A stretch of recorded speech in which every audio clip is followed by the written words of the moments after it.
Hello, everyone. It's Labor Day, September the 6th. Very regretfully, I wanted to come in today from the standpoint of, I just felt like, if we don't come in today, we came in Friday, we don't come in till the next following Wednesday, and it's just too far, too much going on. And to be perfectly honest, I know we're going to continue to have people that are going to die. And say what you want, but I don't want to come in here, 4 or 5 days from when the last time I was here and read all the deaths. It's bad enough the way it is. We've lost 24 additional people since Friday. I'll ask for your prayers again, but I'll ask more than anything for you to get yourself vaccinated to stop this. This is, I don't know that we could say it's completely preventable, but it surely could absolutely cut down these numbers in a big way. The 3,125th death in West Virginia is a 54-year-old male from Lewis County. The 3,126th death is a 50-year-old male from Roane County. The 3,127th death is an 80-year-old female from Brooke County. The 3,128th death is a 93-year-old female from Braxton County. The 3,129th death is a 61-year-old male from Mason County. The 3,130th death is a 102-year-old female from Doddridge County. Bless her heart. And thank you for all the wisdom that she gave us. The 3,131st death is a 46-year-old female from Marshall County. And I hate this so badly because this is an awful young lady. What a life she had in front of her, and it's really sad, really sad. The 3,132nd death is a 93-year-old female from Raleigh County. The 3,133rd death, an 86-year-old female from Braxton County. The 3,134th death, a 92-year-old female from Marshall County. The 3,135th death, a 70-year-old female from Marshall County. The 3,136th death is a 63-year-old female from Kanawha County. The 3,137th death is a 71-year-old male from Wayne County. The 3,138th death is a 79-year-old female from Ohio County. The 3,139th death is a 64-year-old female from Kanawha County. The 3,140th death is an 81-year-old male from Lewis County. The 3,141st death, an 80-year-old male from Wyoming County. The 3,142nd death, a 72-year-old male from Harrison County. The 3,143rd death is a 76-year-old female from Hancock County. The 3,144th death is a 47-year-old male from Wyoming County. The 3,145th death is a 72-year-old female from Jefferson County. The 3,146th death is a 71-year-old female from Pendleton County. The 3,147th death is a 60-year-old male from Jefferson County. And the 3,148th death in West Virginia is a 78-year-old male from Raleigh County.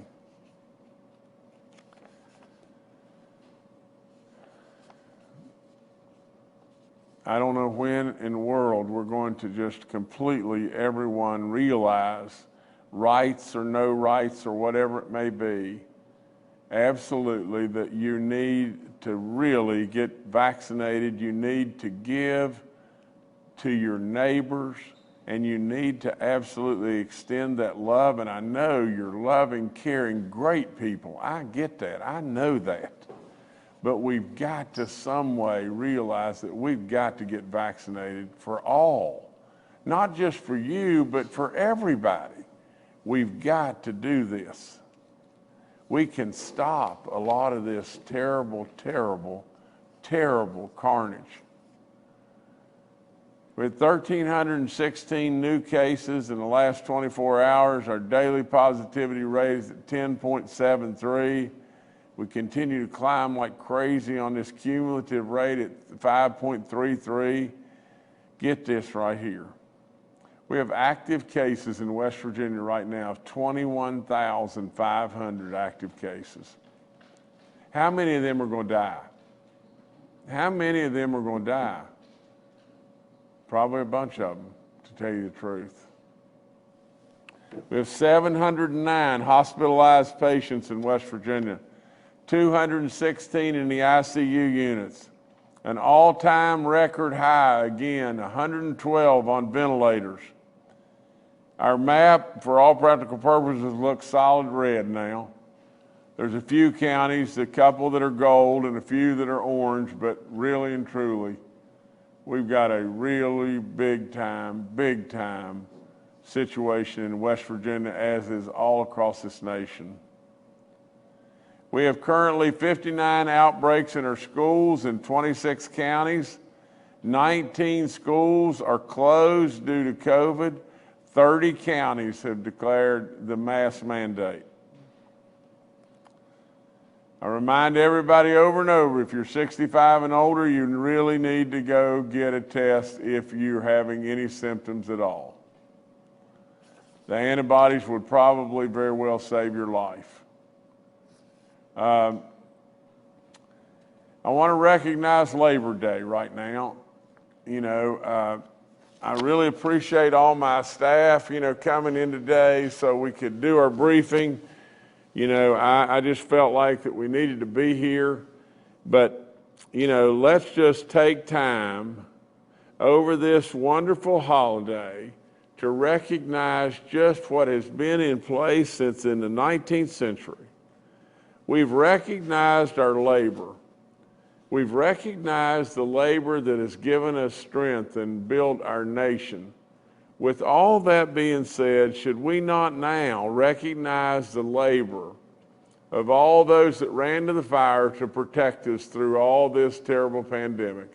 Whether they were first responders or health departments or the hospitals or even the grocery workers that absolutely stayed open, knowing that every day when they climbed out of bed, strapped on their boots, that they were going right into the fire.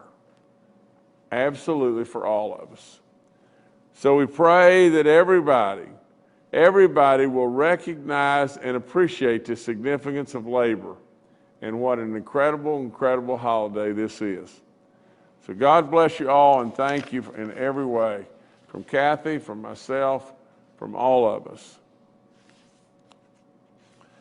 Again, I told you over and over the percentage of those that are in the hospitals that have not been vaccinated is very, very high.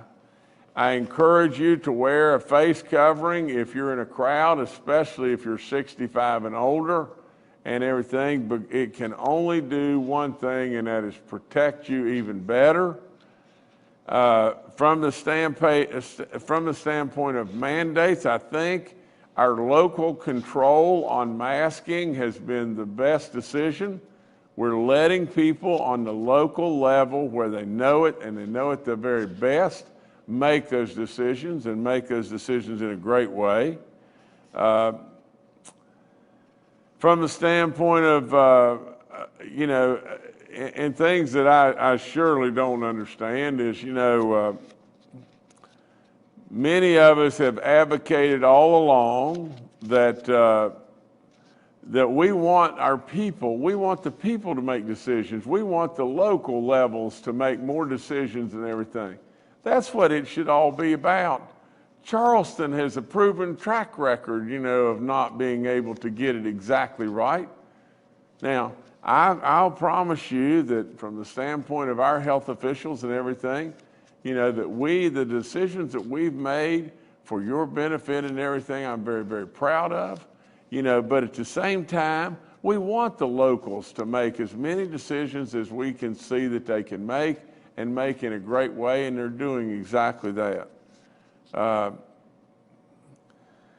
Okay, from the standpoint of Pfizer, it's fully approved by the FDA. If we could just get the go-ahead from our government to absolutely start administering these booster shots, we would be all over that, and we would be doing that immediately. We're ready to go.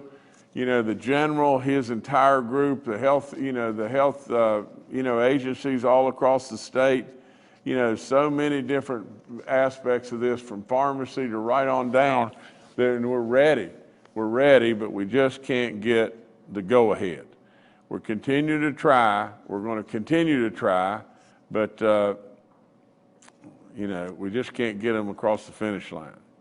West Virginia, over and over, I've told you we've led the nation. We have led the nation and everything, but right now, the nation is holding us up from being able to continue to lead. We've got people that are well beyond 6 months, that are 60 and older, that need the booster shot.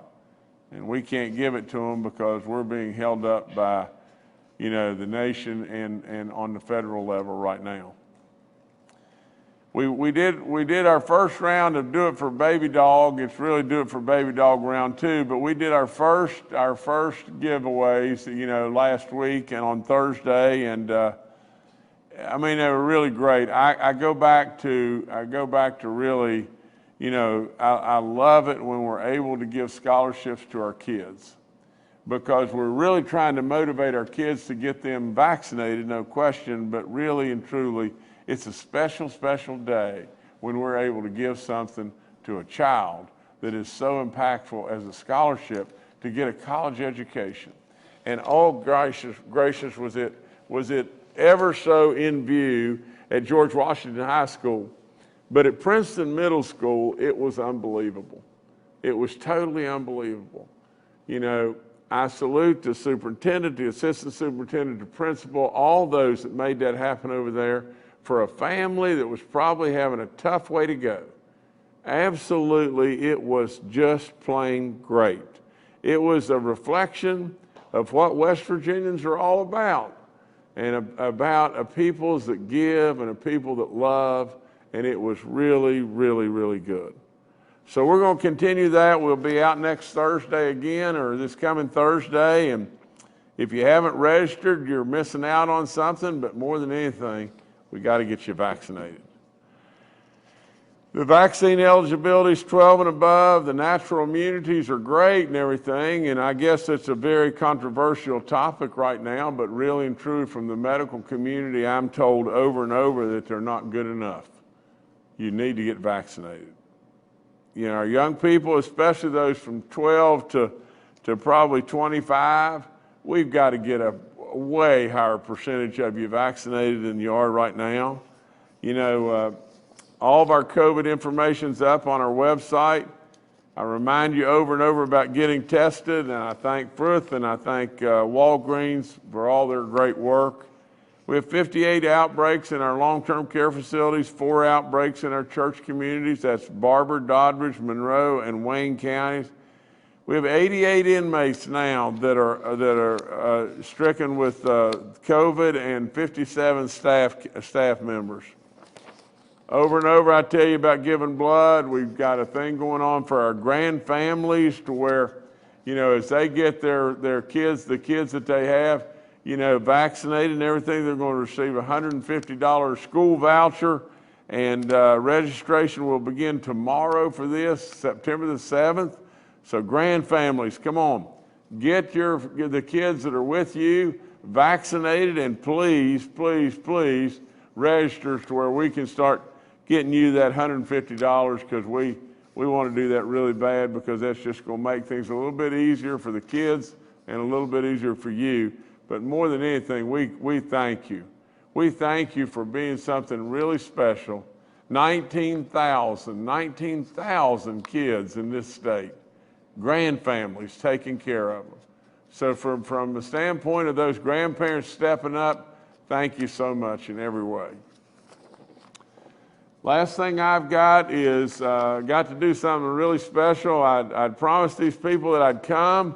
Then we ended up with a conflict on Saturday, and it was really, really tough to get there and everything. But we went anyway, and we made it all happen and everything. And that's Bluefield State College has not played football for 41 years.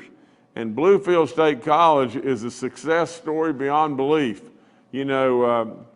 Senator Bill Cole's been really involved, but so many over there have done, well, there he is, there have done great, great, great work. And, you know, that's our president right there, Robin and Bill and myself. And I can tell you that Bluefield State is on the move. That's all there is to it. I was able to do the coin toss, and it just so happened Bluefield State won the coin toss. That was good and everything. We ended up getting beaten the game by Lawrence Tech 21-14, but a great game, a great battle, and there's two young men that are on the Bluefield State's team, and it's just a good day, and really proud of that school, and really proud of their contribution not only to West Virginia, but especially to Southern West Virginia. So, Coach, I know you had a tough loss right there, but a good start, and just keep it up. Keep up the great work. Nevertheless, that's all I've got. Thank you, Governor. Let's now go to retired Major General Jim Hoyer, Director of our Joint Interagency Task Force. Good morning. As with the Governor, I'd like to thank all of our workers on Labor Day, particularly our frontline workers during this pandemic, healthcare, retail and logistics, manufacturing and food and agriculture workers, as well as our team from DHHR, local health departments, EMS, and the National Guard, all who have allowed us to continue to move on during this pandemic and continue to fight to weather the challenging storm that we have. Just to reinforce a couple of points the Governor's made related to the significance of vaccinations. Still over 82% of the people in the hospitals in West Virginia are unvaccinated. As the Governor pointed out, 216 in the ICUs exceeds our peak number during the last surge, as well as 112 exceeds our peak on ventilators during the last surge. We're working closely at the Governor's direction with the Hospital Association, also the Long-Term Care Association folks, as well as EMS, to make sure that we can meet the challenges going forward. We're starting to see additional challenges in our critical access hospitals. And as the Governor pointed out, 24 additional deaths. My concern for West Virginia is, with flu season coming on in the fall and winter, unvaccinated West Virginians are going to have a challenging fall and winter, and going to cause West Virginia to have a challenging fall and winter. So again, I would ask everyone to please, as the Governor pointed out, take on the responsibility for others in your community. Go out and get vaccinated. Thank you. Thank you, sir. Dr. Ayn Amjad, our State Health Officer, and Secretary Bill Crouch with the DHHR are also joining us today and are available for questions. Dr. Clay Marsh, our coronavirus czar, had a prior engagement and will rejoin us on Wednesday. We'll now go to questions from members of the media. Our first question today is from Mark Curtis with Nexstar Media. Governor, good morning, everyone else, and happy Labor Day. I'd like the Governor and perhaps Dr. Amjad to weigh in on my question. My phone is ringing off the hook. My email, my text is just blowing up with people from Putnam County that are really upset that there is no mask mandate in the schools, and they're having really an incident out there. For example, this morning I got word that George Washington Elementary School is on complete quarantine for the next week because they have so many positive cases. I don't know the exact number, but it's enough to basically shut the school down for a week. I also got a call from a parent, and this circles back to my question last week about the vulnerability of middle schools, because the 12 and 13-year-olds can get vaccinated, the 11-year-olds in middle schools cannot, and so they're perhaps the most vulnerable school population. Here's the scenario this parent painted for me. Has a child in middle school, was fully vaccinated, the child came home not feeling well, got tested for COVID, and tested positive, obviously a breakthrough case. In the same household, and there's no way to directly say whether this child transmitted it to a 3-year-old sibling, a 3-year-old. The mom says maybe the baby got it elsewhere, but now we have a 3-year-old in that same family tested positive for COVID-19. I know you want to leave it up to the local level, Governor, but obviously the school board had the choice in Putnam County to mandate masks K through 12 or maybe just K through middle school, and they chose not to. I mean, at what point are you going to step in when we have just an outbreak like this in one of our counties, and the people there seemingly at the local level can't make what many deem the right decision and have everybody masked up? When will you step in? And Dr. Amjad, what's your advice in a situation like this, especially as I pointed out, middle schools are the most vulnerable because some kids can get vaccinated, others can't. Should they be wearing masks or should it still be optional? Well, Mark, let me take the question first, and we'll defer to Dr. Amjad. But Mark, we have a difficult situation, do we not? I mean, really, when it really boils right down to it, I have tried so hard to leave it to the local level in thinking the local people will make the right decision. You know, you've got a vote, I think a vote of the board there was 5-0. 5-0, you know, no mask. You know, to me, it doesn't make a lot of sense a lot of times. And I try with all in me to be respectful of everyone around. You know, Mark, you're right in that it is a very, very, very difficult decision on exactly what to do. You know, from a standpoint of the parents are still making decisions about their own kids and everything. And Mark, our folks are looking at this nonstop. Now, does that give you the answer that you want? Well, of course, it doesn't give you the answer that you want, but absolutely, without any question whatsoever, it is a situation that is silly. It's silly, you know, when you really step right back and think about it. I have never got in the world what a hot button, a mask could possibly be. I have never gotten in any way the fact that how in the world we could stop and not get ourselves completely vaccinated in this state. I don't get it. I really don't get it. You know, I am trying to abide by the wishes of the local people and everything in making the very best decision for their counties, especially from the standpoint of their schools. I mean, you've got boards of education, you've got superintendents, you've got people in the school system that ought to be making these decisions on a local level. You know, I would tell the people of Putnam County, really and truly, that if they do not agree with what's going on there, they shouldn't elect these people as school board members. They should not go to the polls and just elect them and rubber stamp these people. But absolutely, I absolutely want to abide by the fact that local people should be making the very best decisions for their county. And really and truly, you know, I can't deny that it is a bad decision, you know, I mean, or a good decision, either one. But nevertheless, I'm going to try with all in me to hang on here and let the locals make those decisions. But Mark, you know, if the parents, if the people of Putnam County do not believe in this decision and everything, then they should be expressing those views to the local boards. I've given them so many options, you know, from the standpoint, you know, if your kid wants to go to school in Putnam County and you want them to wear a mask, have them wear their mask. You know, from the standpoint of mandating in the schools, that decision has to be right now for the local level. But that can change, and we're looking at it, Mark. We're looking at it nonstop. You know, It's a very, very, very, very fine line and very difficult line to figure out, to tell you the truth. But nevertheless, Dr. Amjad, maybe you can take the rest of that question, please.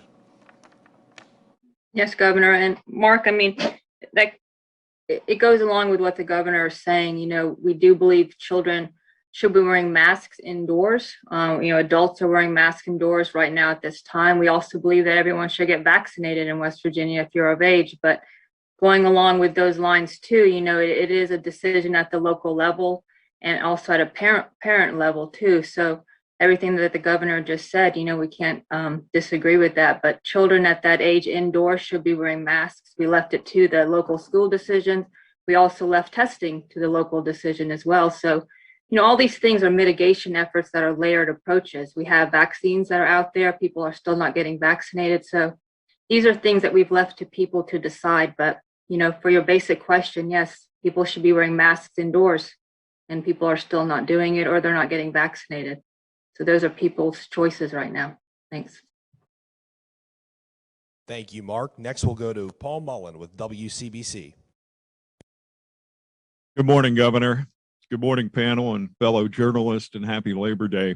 Governor, I know you begin every briefing with a reading of the list of those who have passed away in the Mountain State, and we listen to that.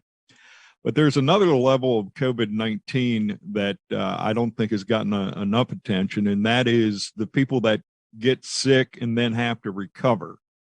On our staff, we have one in the hospital on a ventilator. We have two others that had breakthrough cases here in the last couple of weeks, so we have a small staff.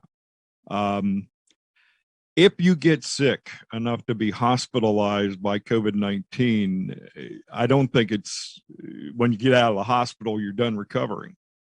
I'd like to get a read from Dr. Amjad and maybe Secretary Crouch too about what families go through when they have a family member that contracts COVID-19, goes to the hospital, and then has to recover. Thank you.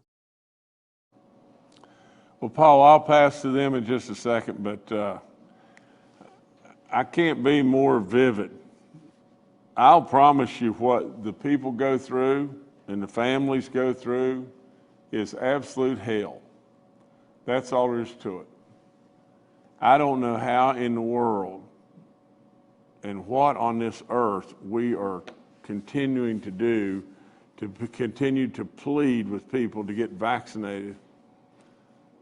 I mean, you're talking about lying there, maybe you can't even see your loved ones, and gasping for breath, just gasping for breath over and over. And then the side effects, you know, can be long-term and can be a real issue. You know, the economic impact can be unbelievable for your family. Absolutely, there's so many different things. Paul, I don't get it. I just don't get it. Dr. Amjad, maybe you can answer better than I. Yes. So Paul, we do know there are some symptoms called long COVID that people are experiencing, and there's still some more research or studies going into it. So you might have heard people who have COVID, they complain of brain fog, fatigue, kind of similar to some fibromyalgia type symptoms. So that's just a physical or mental aspect that people are complaining of. And then of course there's the social aspect of it, people missing their jobs, maybe there's some monetary loss. So those are some of the aspects of it. And then of course there's the loss of your family members, and what the governor is referring that you don't get to say goodbye to them because you don't get to visit them in the hospital. Then you don't also get to have the funeral arrangements that you normally would have. So all those things that you get to grieve and you get to see your family member, we don't get to share those things. So I think, you know, having someone die from COVID, you don't get to experience the normal loss or grieving process. And then the people who do survive COVID, there's probably a lot of depression, a lot of agony that goes along with that because you're in the hospital alone. So, you know, COVID is going to have a long lasting effect. We also don't know what children are going to go through. So, you know, there's a lot of unknowns to it. And I think a lot of maybe healthcare providers are suffering as well, mentally dealing with that from exhaustion, along with our frontline workers. So COVID is going to have a long-lasting effect, I think, for the years to come with all those different aspects that I mentioned. I don't know if the secretary has anything to add, because we're also dealing with that with a lot of our other, staff and things like that from missing work. But. Yeah, thank you, Dr. Amjad. The governor and Dr. Amjad covered that very well. The isolation and the loneliness for families who are experiencing this virus, experiencing this disease, and have death and illness in their families without the support systems that they normally have is difficult at best. We worry about long COVID. The governor has talked about folks who talk about getting COVID and thinking they're protected. Well, just because you've had COVID once does not mean you cannot have COVID again. We have several, many examples of that in our state alone. So it's a concern, but long COVID is something we still don't know enough about.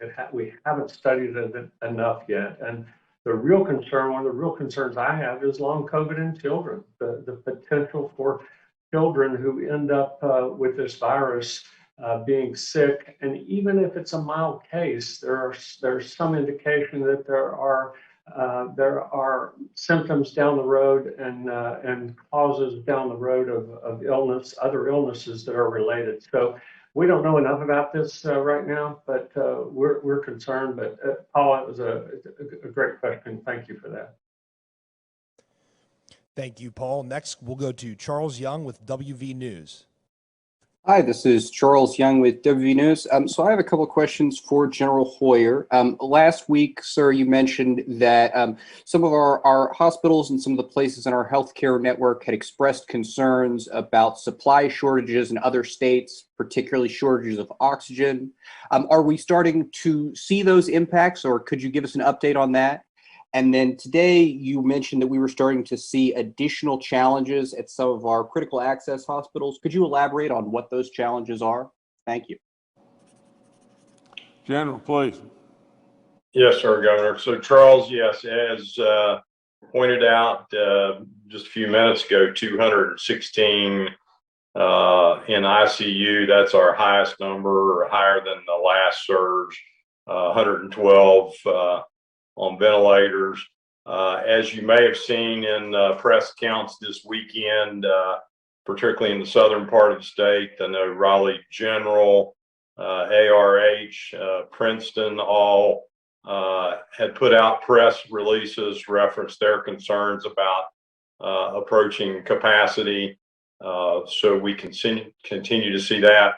We work daily with the Hospital Association and all the facilities. So far, we continue to manage okay right now. Oxygen, there's a lot of additional efforts going on, and Dr. Amjad and her team are working on some additional mobile capabilities for the antibody treatment. All those are designed to continue to take pressure off of our hospitals. Right now, we are managing, but we see significant challenges ahead. Particularly as was pointed out in press releases by those three southern facilities. We do not have hospital update numbers today or vaccine numbers because those come from outside sources and they are not updating today on Labor Day, but we will have those numbers again tomorrow and on the press brief on Wednesday. Thank you. Thank you, Charles. Next, we'll go to Brendan Tierney with WSAZ. AZ News Channel 3 here. My question's for the governor as well as Dr. Amjad, because in the past we have seen after holidays, we saw it with Thanksgiving, then Christmas, then Memorial Day, those cases increase. We're already sitting at over 21,000 COVID-19 cases in West Virginia right now. So what do we realistically expect to see in the coming days with positive tests coming out of spread of the virus today and over this weekend? And might those push hospitals to the limits past where we're seeing already? And then what should people be doing this weekend to try to mitigate that? If it's avoiding their barbecues, their cookouts, or different things like that to try to prevent the spread. Thank you. Let me start off by saying this, and I hope to goodness that we've got still a bunch of people that are watching and everything, and I just tell you this, one of two things is going to happen for absolute certain. Either we're going to reach a peak, and the good part about the Delta variant from what we've seen over and over is you reach a peak and then it really starts to fall off and you really back down. One of two things is going to happen. We're going to reach the peak and it's going to start down relatively soon, or what is more apt to happen is just this. It's going to get colder. And as it gets colder, we're going to be more in confined areas. And it's going to get worse. Right now, we've got 21,000 cases, 21,500 active cases. A bunch of those people are going to die. Without any question whatsoever, we're going to have a whole lot more people die. The colder it gets, the more apt that it's going to be a bigger problem than it is today. Now, what should people be doing? You know, as far as having their picnic or whatever like that, I'm all for them having their picnic, but what they should do, before they go to the picnic, they need to go get themselves vaccinated. I've said it over and over, Brendan, that there is nothing that they're doing in their life today that's as important as getting themselves vaccinated. And not only for themselves, but for everybody. You know, now, Dr. Amjad and General Hoyer, if you've got something else to add, that's fine. But I'm telling you, Brendan, I personally believe that we've got more bad days in front of us than good right now. We have got to get through this, and the only way we're going to get through this with an outcome that is halfway good is we've got to get more and more and more people vaccinated. We're not getting enough. We're getting a lot, but we're not getting enough. General, if you or Dr. Amjad got anything, go ahead. Governor, I can't add anything to what you just said. You've laid it out plain and simple. It's going to be a challenge going forward. We know in the last surge, and we know nationally, when the numbers go up, we see a lag before we see additional hospitalizations and deaths. And the only way to work our way out of a bad outcome is vaccination. Thank you. Thank you, Brendan. Governor, I'll turn it back to you to close out. Well, again, I know it's Labor Day. I want everyone to be able to enjoy Labor Day. I want us to celebrate and appreciate the fact that labor has made this nation strong and has led this nation in many, many ways. But I want you to know just this, that it's Labor Day and your governor is trying with all in him to try to get you to realize that you've got to get yourself vaccinated. We don't have any other tools in the tool chest. There's nothing else we have. Nothing that we've got. You know, we know there's some degree of uncertainty of just how safe a mask makes you or doesn't make you, but it'll probably be somewhat better. But the bottom line of the whole thing is one thing, and that's vaccination. You know, I know without any question, you know, that if we were really to just step back and say, you know, everybody in Putnam County ought to be pushing and helping us get vaccinated. I hope to goodness that they'll do that. I hope they'll do that in every single county of this state. You know, I know that there's a lot of people really frustrated from the standpoint of what in the world's going on. I mean, what are we going to do? You know, should we wear masks? Should we not wear masks? You know, the Board of Education's voting one way. Should we absolutely do this or not do that and everything? And I would tell you, you know, if you believe that your child should have a mask on at school, send them with a mask. You know, and absolutely, we're going to continue to try to do any and everything we can do right here, but just please help me. Help me get us vaccinated. That's the only ticket we got. I wish to goodness that I could tell you something else, but the bottom line is just this: we're going to have a bunch more people die. That's all there is to it. If we absolutely don't kick it in gear and kick it in gear like nobody's business and getting us vaccinated. So thank you a bunch.